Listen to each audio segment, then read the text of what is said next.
Hello, hello, hello. We are here for another episode of Be Victorious. Y'all know who I am. Why we have to keep going through this? It's Dr. VicTORIEus, and I am here with someone I truly admire.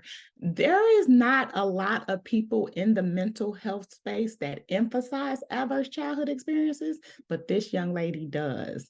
The CrowHeal Project, I can't wait to hear about it, but I would love for you guys to know how we got to this point because the things that she's doing, I think she needs to be put on a pedestal. And without further ado, let's bring her to the forefront. Brittny, are you here?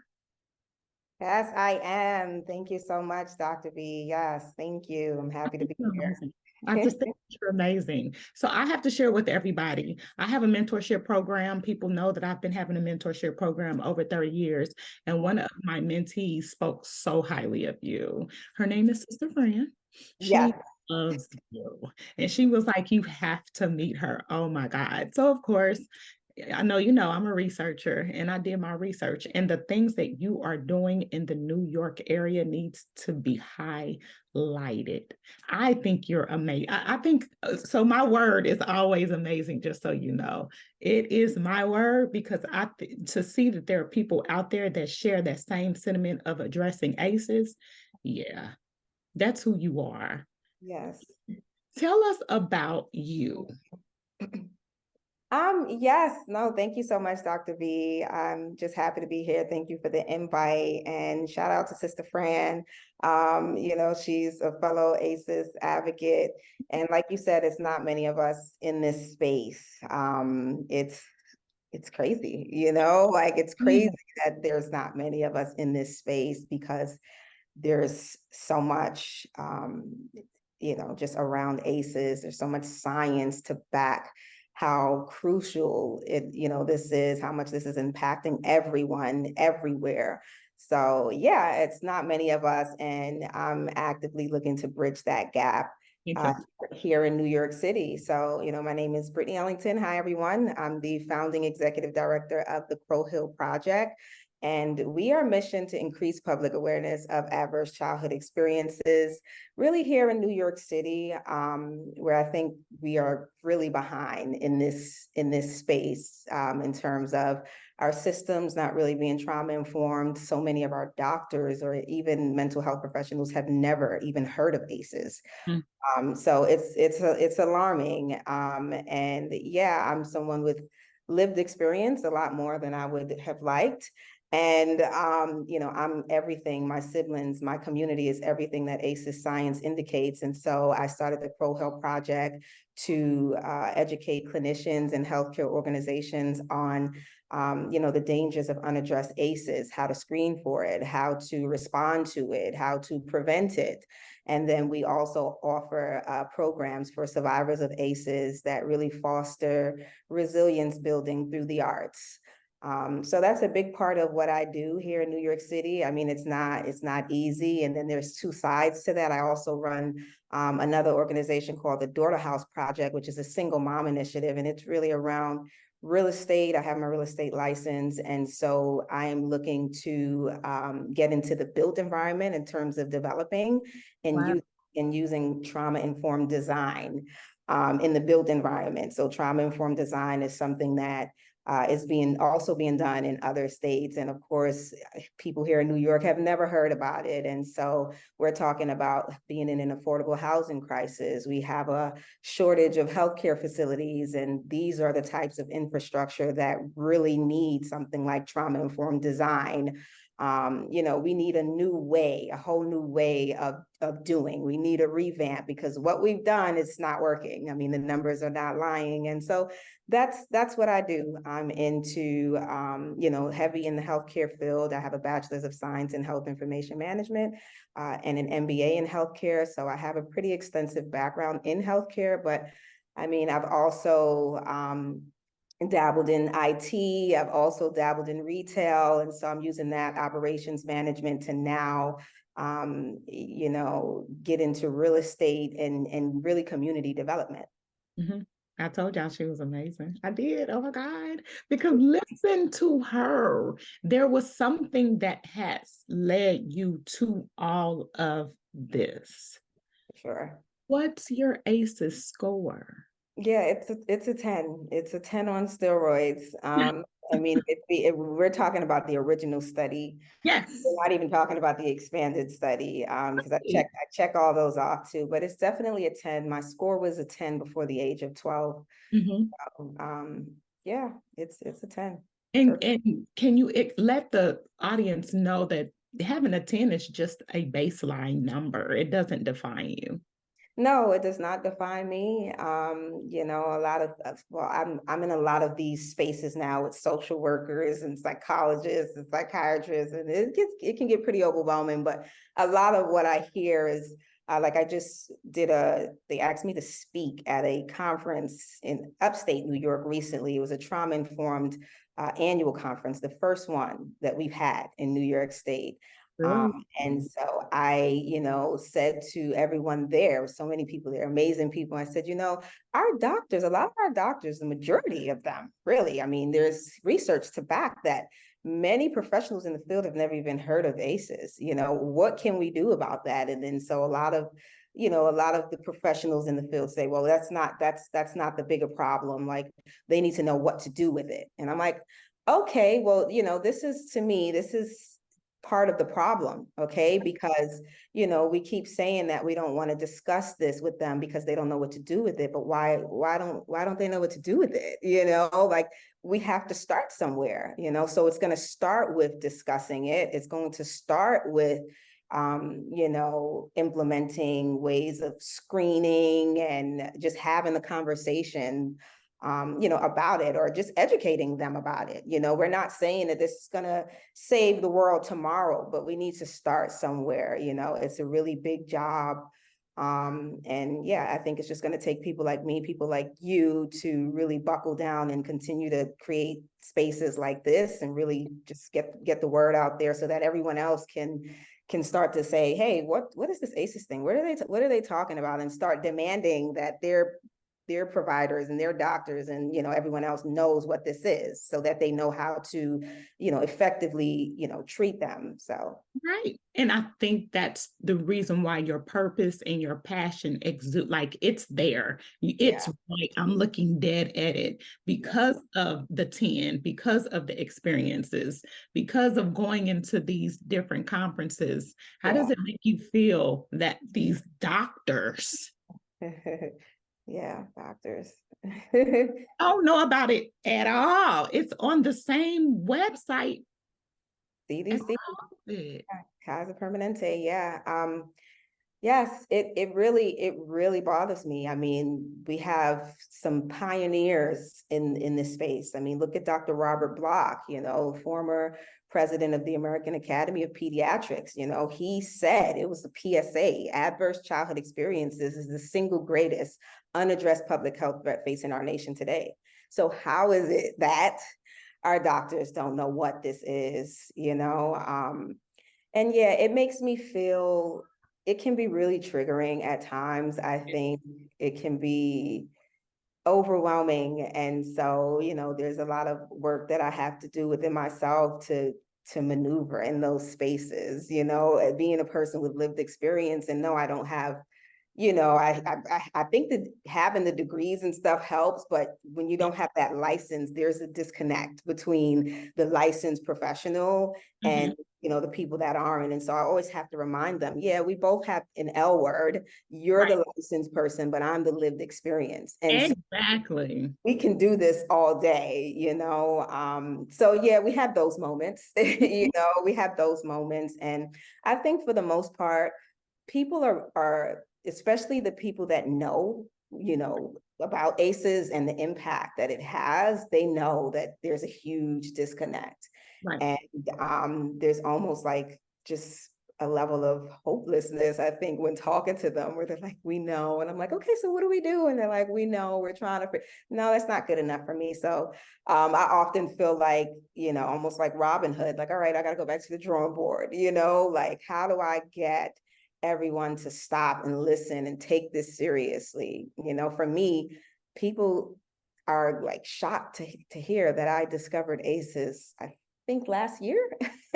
Like, yeah, I think it was last year. Was it last year? We're in 2023, right? Yeah, I think it was last year. A minute. So Yes. let's pause. Let's pause.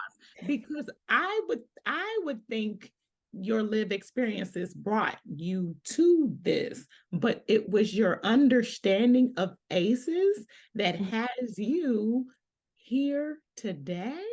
Well, so it was my lived experience. When I discovered ACEs, I was experiencing what I now know was my first noticeable dissociative episode, where I, I don't know if you're familiar with dissociative disorders, but I basically found myself in my child state and I couldn't identify with my adult state. Okay, so I have 3 children and I couldn't identify my children. I was in Delaware at the time and I'm from New York City, Wow.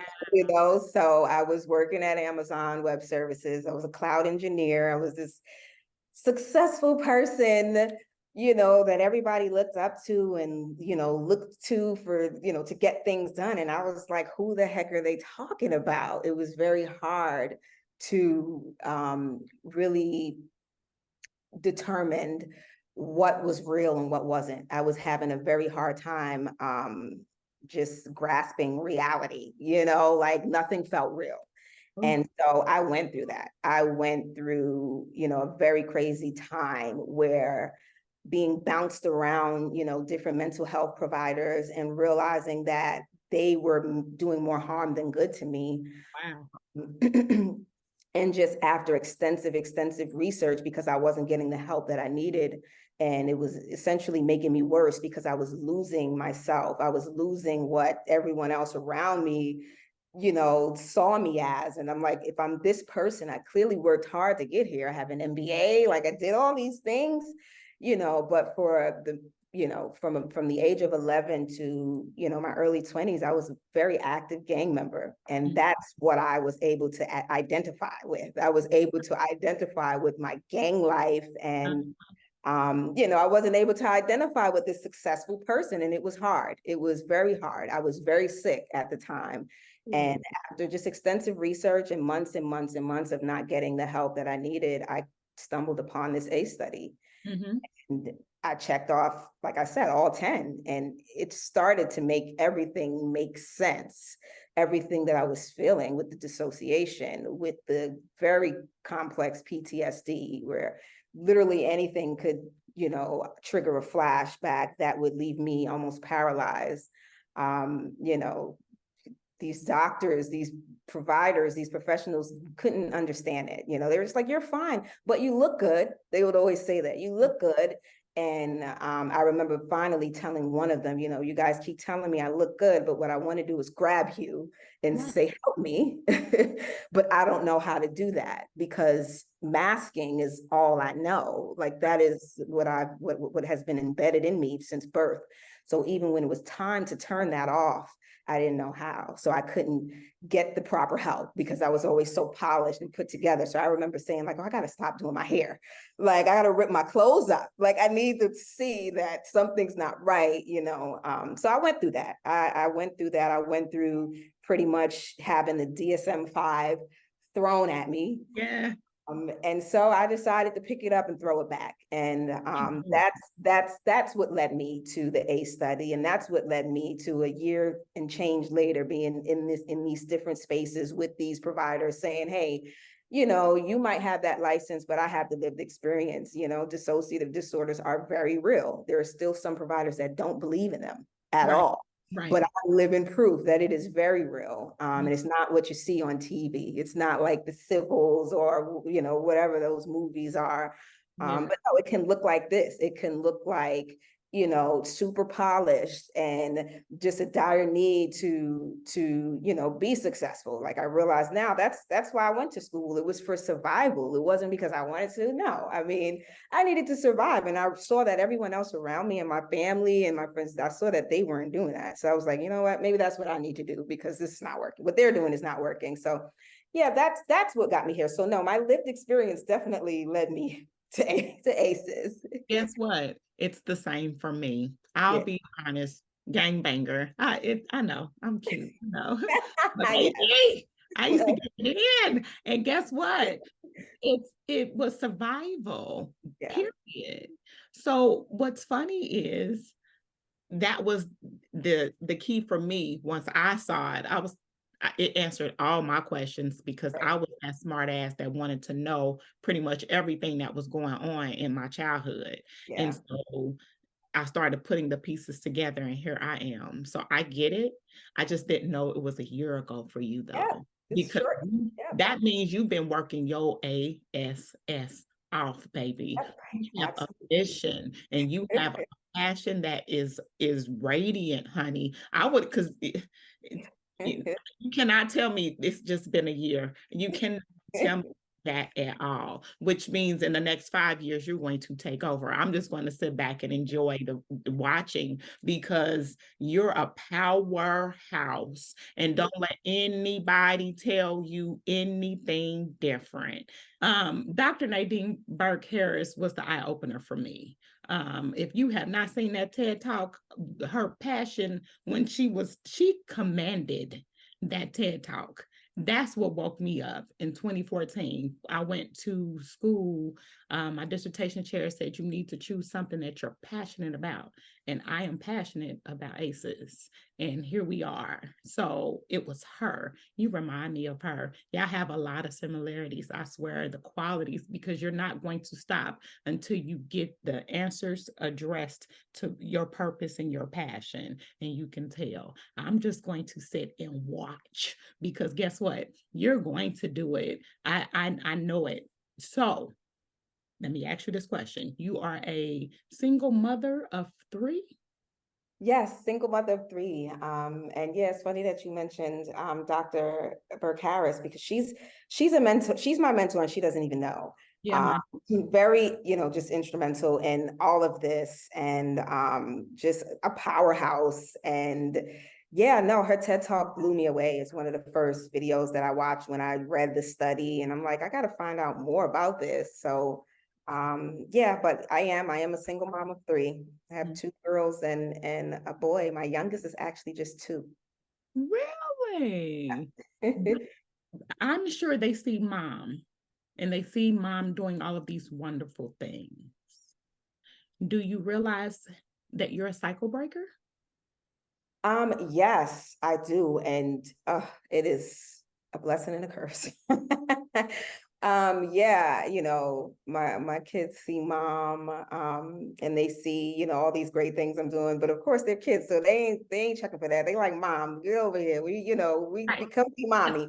But Ooh, yes, no, I do recognize that I'm a cycle breaker. I have my children, and then I also have my siblings. I'm the middle child of five.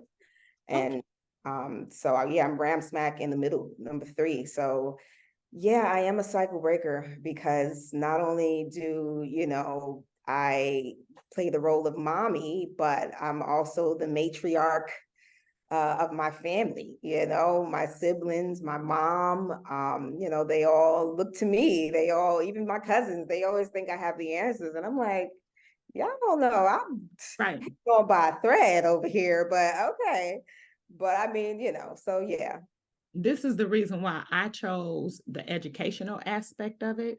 My undergrad is in psychology. I didn't know at the time. I'm a first generation high school graduate. I really didn't know. I chose psychology because I wanted to do research on the family and the dysfunction. And here we are now. But I bring this up to say I really did not know the therapeutic aspect of psychology. I was heavy on research. So I did studies all the time, like what type of music is good for you for studying.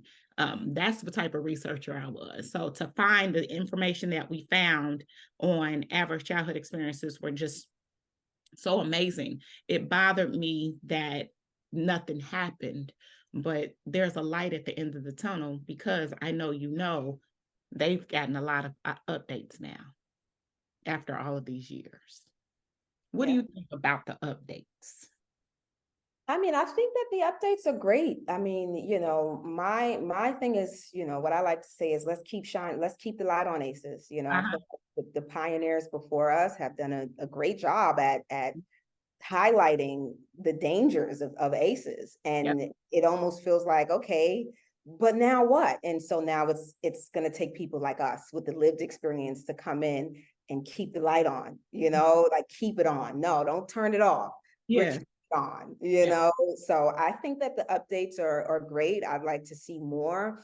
Um, I come across so many different people who, it's crazy. Like I've had some people say that, oh, the original study, it's like frivolous, or, they got an expanded study. And I'm like, there's an original study for a reason, like the expanded studies is great. There should always be additions, but let's not, let that not deter us away from what that original study found, because that is, astounding. It's insane. Like, who would think that there would be such a dose response relationship between, negative outcomes so early in childhood, and negative, health outcomes in adulthood.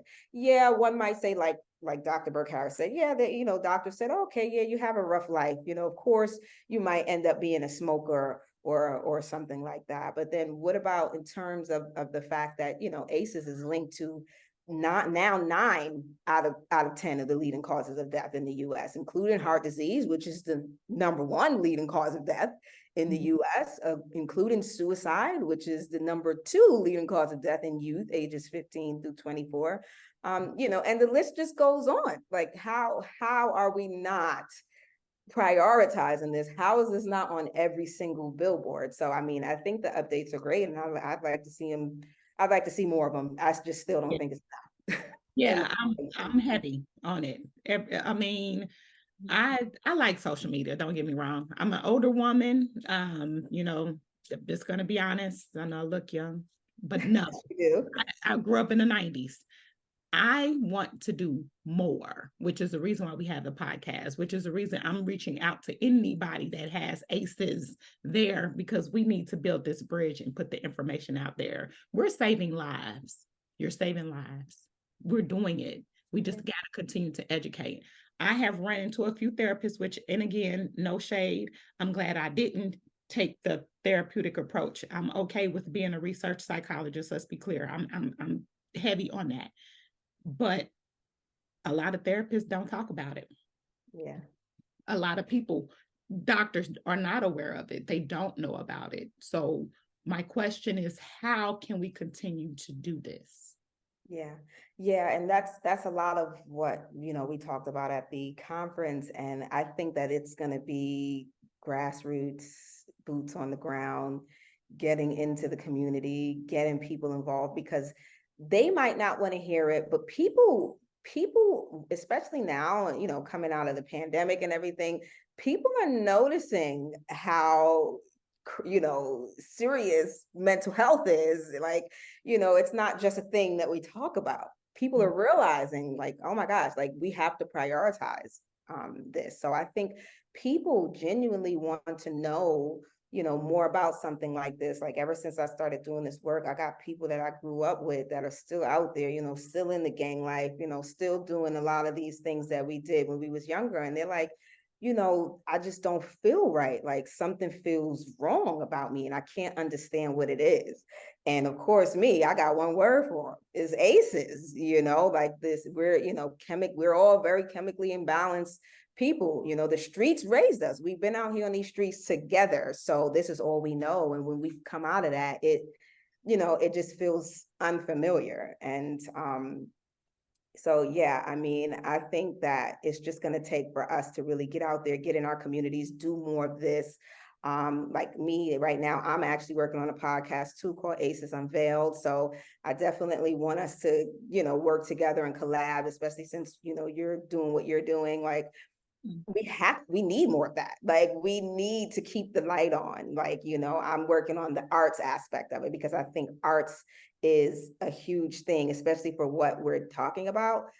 a lot of the people that I'm trying to reach is the, people that look like me, people that look like you, our people. You understand what I'm saying? Really, because at the end of the day, it's not really that it's a race thing. The study was, what was it? Over 70% of the study was Caucasian participants. But we weren't involved. We were. So, but at the end of the We day, just they have much better access than we do. And so, for us, it's all about meeting people where they are. Music. That's why I did the video that I did. Like a lot of my people, we rap. That's what we did. That's how we used to release. That's how we used to express ourselves. I put it in a rap video. It's going to take more of that. Like, things like that, getting into the community, implementing the arts, podcasts, shows, films, documentaries. Like, we need to really, find a way to get it in front of everybody. And I think social media is 2023 is a good way to do that, because it's not going to leaning on the professionals. I don't think it's gonna happen that way. I think they're thinking about other things. I think this isn't important. I think that if people start to understand how important it is, how much education, because like I said, I'm heavy on the I will educate. I'm jumping on lives. I'm going outside of my normalcy to do this, because this is how passionate I am about doing this. Whenever you're ready for this podcast, I'm ready. Whenever you're ready to jump on the live, I'm ready. You want me to come to New York? I definitely want you to come down here to my target. I live in Dallas, but I keep getting called to Chicago. When you think about the community violence, that's the entire city of Chicago. So let's be clear, adverse childhood experiences are out there. Me being in education, me being a director of activities, trust me, my mentorship, I have thousands of mentees out there, seriously, and they're doing something about understanding ACEs and understanding that this is the reason why we bonded, let's be clear, but also doing the work to heal. And I think people like you need to be put on a pedestal. I do, because if you're doing everything that you've done about ACEs in a year, I said it before, I'm going to say it again. I'm looking forward to collaborations and working with you within the next couple of years, because you're going to take New York by storm. I think that's what needs to happen. To have someone like you just out here lets me know that I'm not alone. Sister Fran is already, she's a beast. Yes. She's out here killing the game right now. Her spaces to bloom, everything. I'm humbled, because at the end of the day, she, I'm her mentor, but it's her that's doing this wonderful work. And when she's in these places, she's mentioning my name. I would love to mention your name in these spaces, I swear to God, because I'm in here doing this all the time. So just look forward to it, because at the end of the day, I am not this isn't a competition for me at all. I need you. We need each other, because it's going to continue to work. We're building bridges. And the more we get out here and talk to our people and educate our people, we can get it done. Yes. Sure.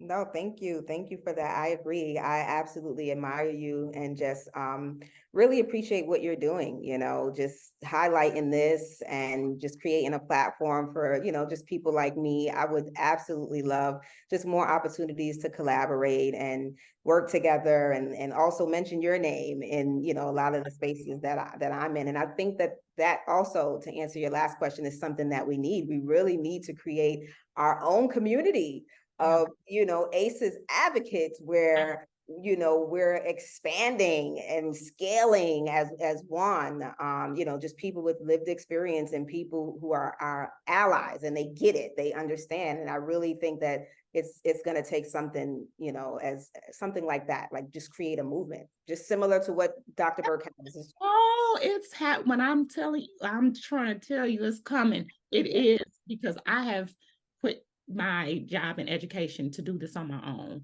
And so I'm ready. When I tell you I want it, it's going to be so powerful, because people are doing it. They're talking about it, but I want the emphasis on ACEs and how we can do what we're doing.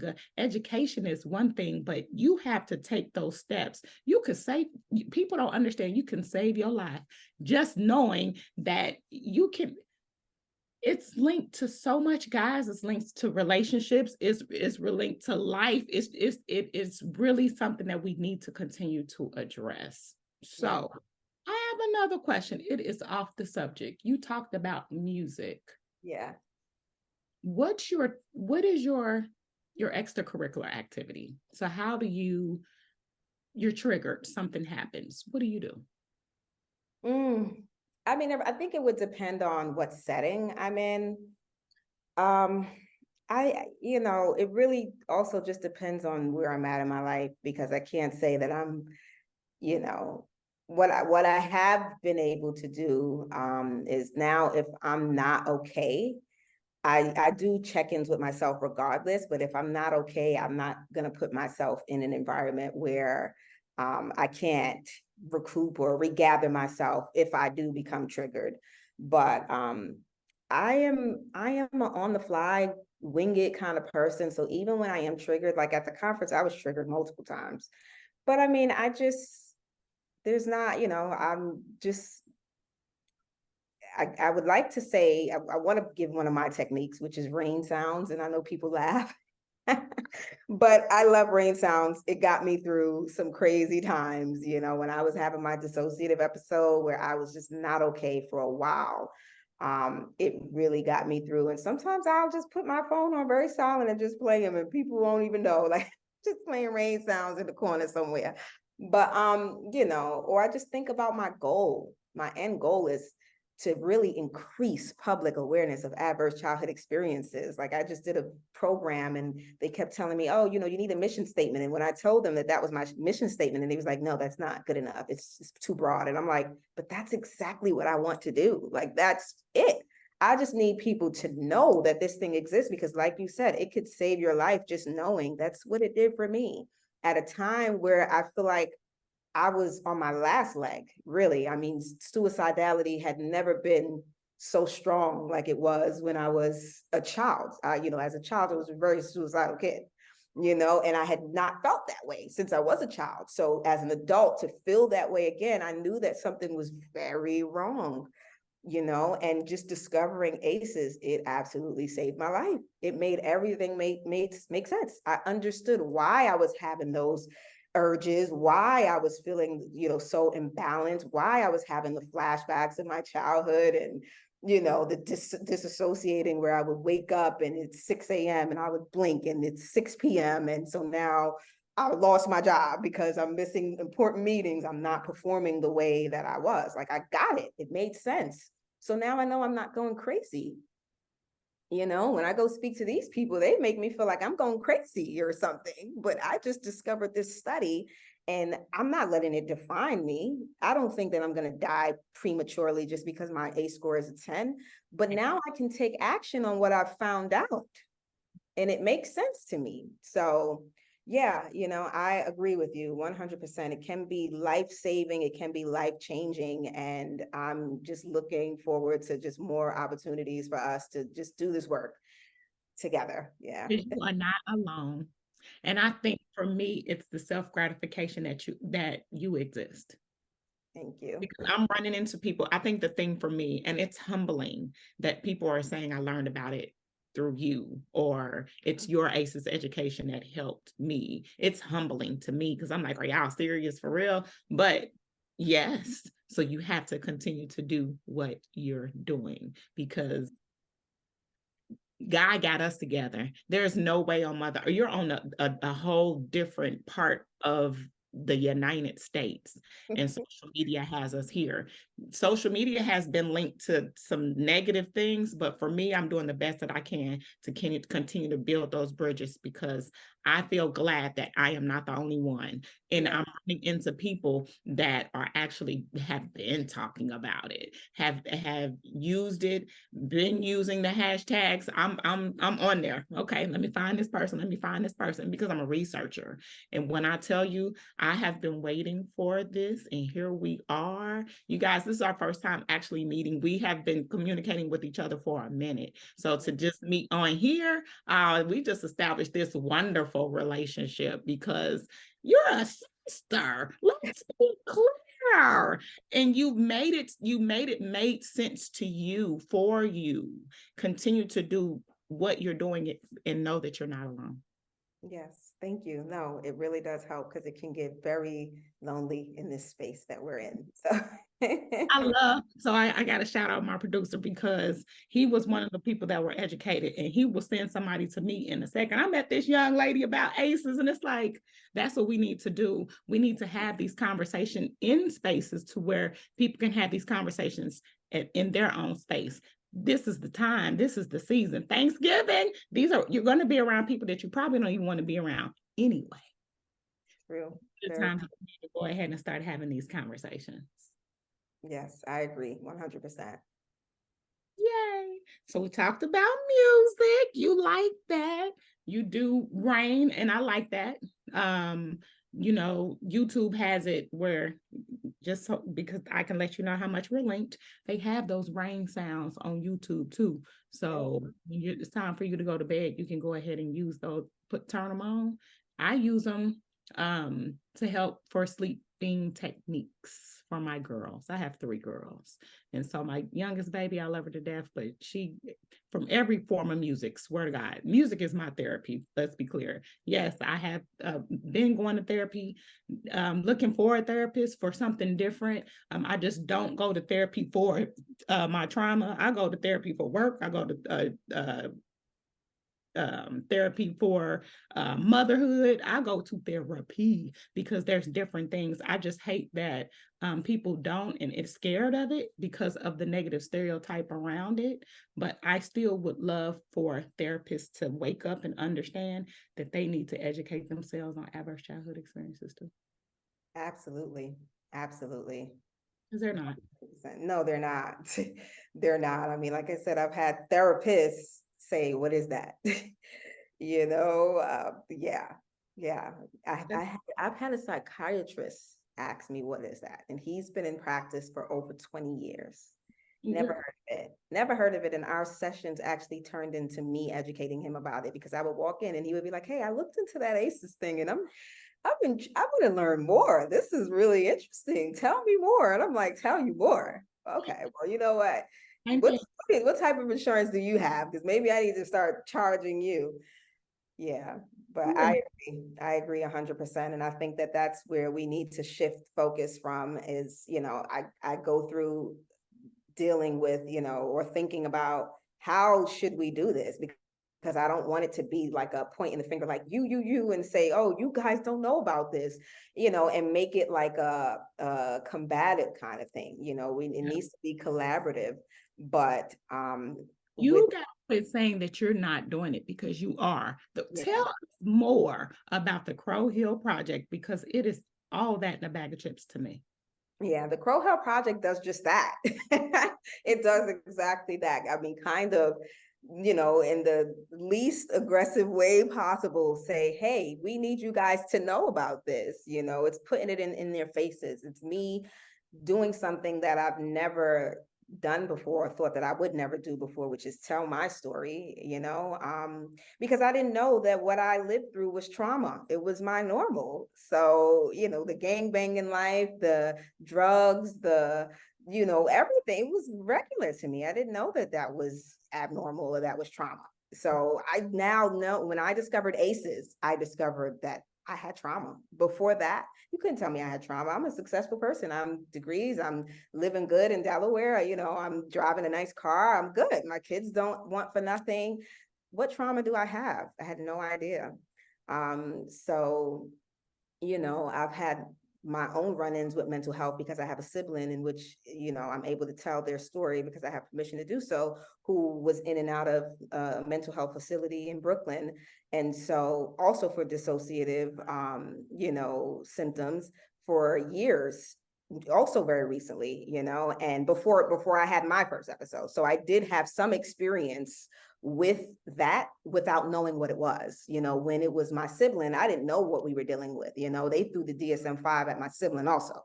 So we didn't really know what we were dealing with. But when I eventually realized that I was dealing with the same exact thing, just it looked very different for me than it did for my sibling. I realized that, hey, this is real. My sibling score is a 9. Mine is a 10. So and I think that it also matters the amount of ACEs a person is exposed to and at what extent. Are they exposed every day of their life? Are they exposed on a daily, weekly, monthly basis, or or were they just exposed a few times? I think that does matter. For me and my siblings, the exposure was excessive, especially me and this particular sibling who we're like 15 months apart. And so we were at a time where the exposure was so great, and we are the two of all siblings that have our run-ins with mental health to this day, where my stays are usually outpatient, but my siblings is always inpatient, where they have to be there for a while.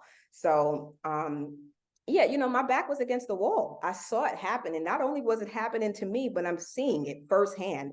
And I'm seeing the treatment that my sibling is getting from these people. And my sibling is someone who went to school. My sibling was pre-med. My sibling went to Amherst, went to Penn State, went to, some really good colleges, and was studying to be a freaking doctor. And now, the person that I know my sibling to be is not who my sibling is today. And it's unfortunate. And so I launched the CrowHeal Project because, like I said, I felt like my back was against the wall.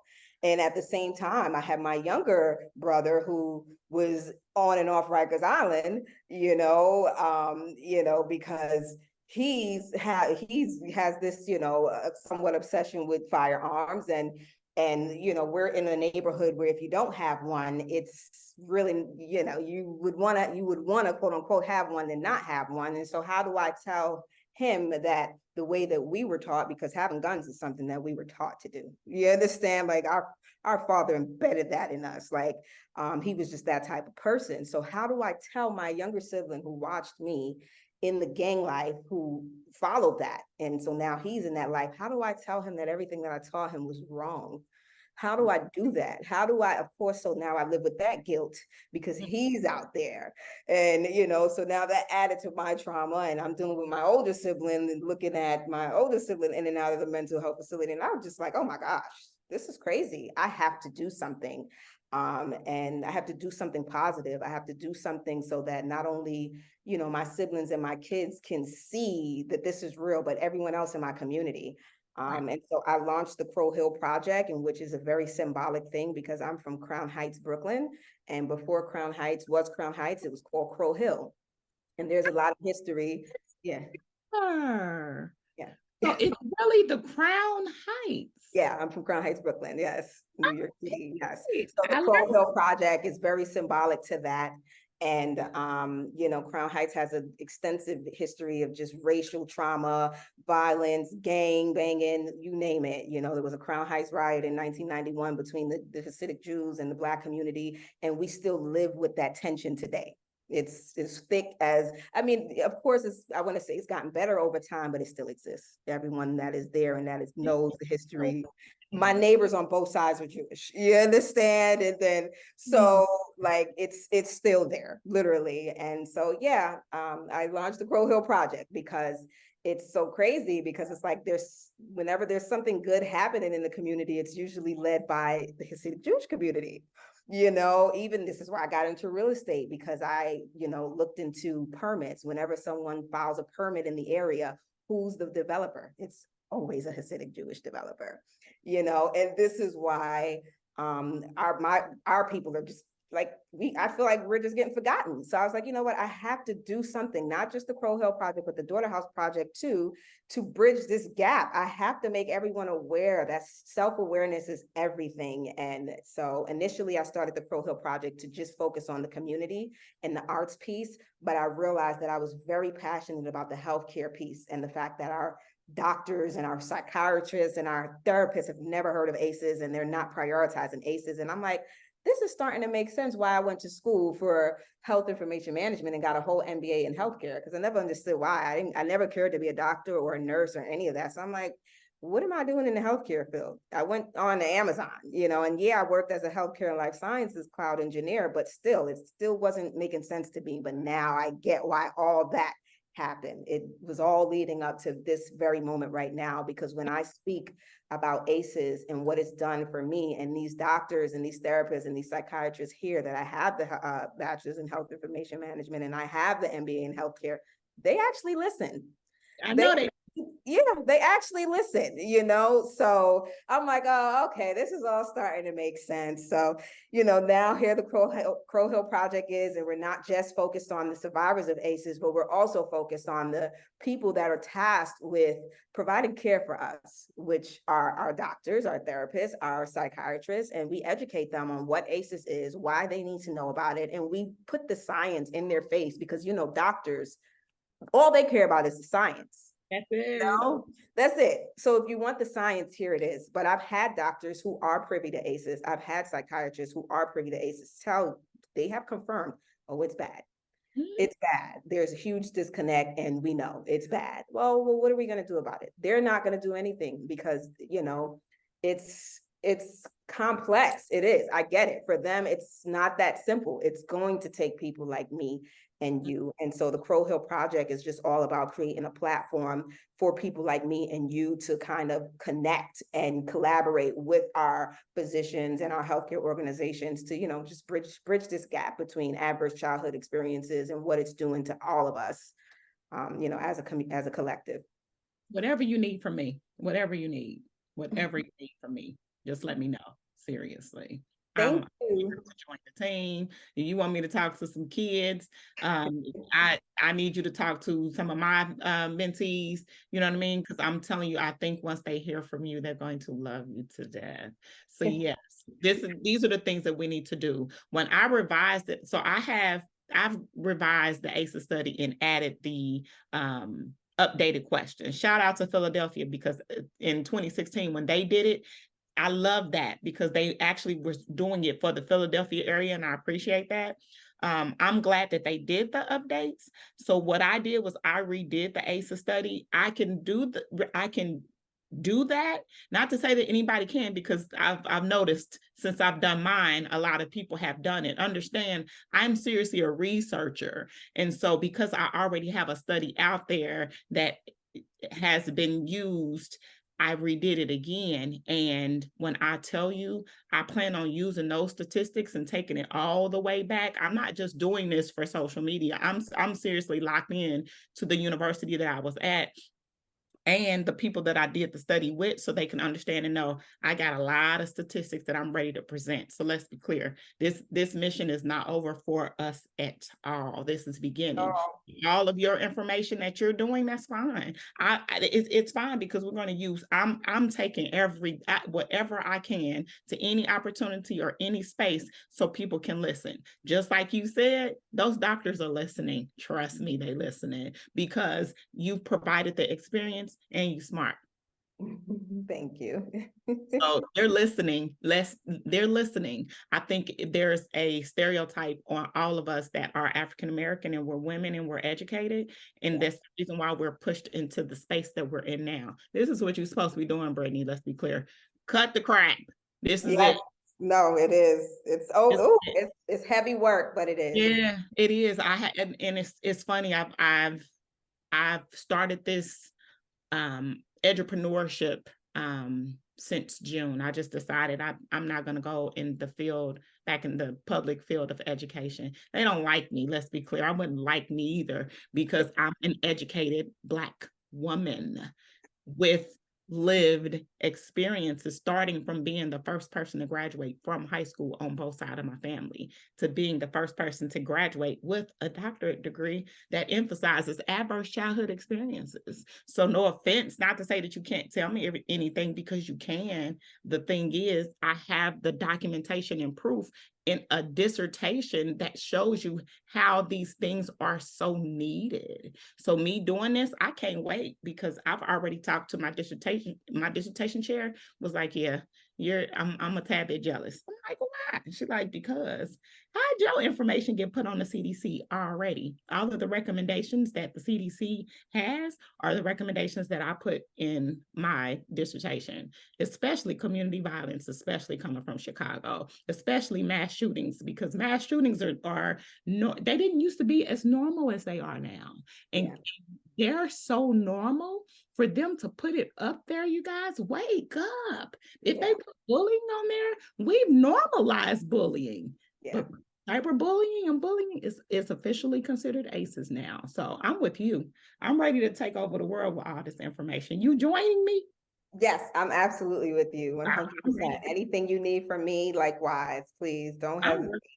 Well, tell our listeners where we can find you. Will see us together, trust me, in the near future. I have to pull Sister Fran in here. She's going to be so excited because I don't know if she knows that I actually reached out to you. So I'm not going to tell her. I'm going to surprise her with this podcast. Yes, so tell us where we can find you. Yes, so you all can find me at the CrowHealProject.org or the DaughterHouseProject.com. I'm also on social media. You can type in Brittny Ellington, or my Instagram name, I think I'm about to change it though, is at the real Miss Bolo, which is really a rap name. And I've been real like, oh, I don't want to change it, but I'm like, I think I have to. So the real MSBOLO, that's Instagram, and Brittny Ellington on Facebook, as well as LinkedIn. I'm on LinkedIn a lot these days now that I'm into the commercial real estate and community development space. So definitely LinkedIn, Brittny Ellington, that's another place that you can find me. Or, send just an email, crowhealproject@gmail.com, or Brittny at the DaughterHouseProject.com. You're amazing. I thank the Lord for you. I do, because just everything that you've said just has educated myself and it's given me a reminder that I'm not alone. And there are people like me in this ACEs journey that is not going to stop. So to connect with you has been godsend, and I thank you so much for being here. You guys, another episode of Be Victorious. And I'm going to keep doing this. I don't plan on stopping anytime soon. You all know where to find me. I'm everywhere. Dr. VicTORIEus, Be Victorious. Dr. VicTORIEus on LinkedIn. I'm actually on LinkedIn too. I am on TikTok. I am everywhere, you guys. All podcast streams. So you all will be hearing from her soon, because I'm gonna make sure I push Brittny into doing this podcast. So I love you guys. You are amazing, and I will talk to you guys soon. Bye-bye.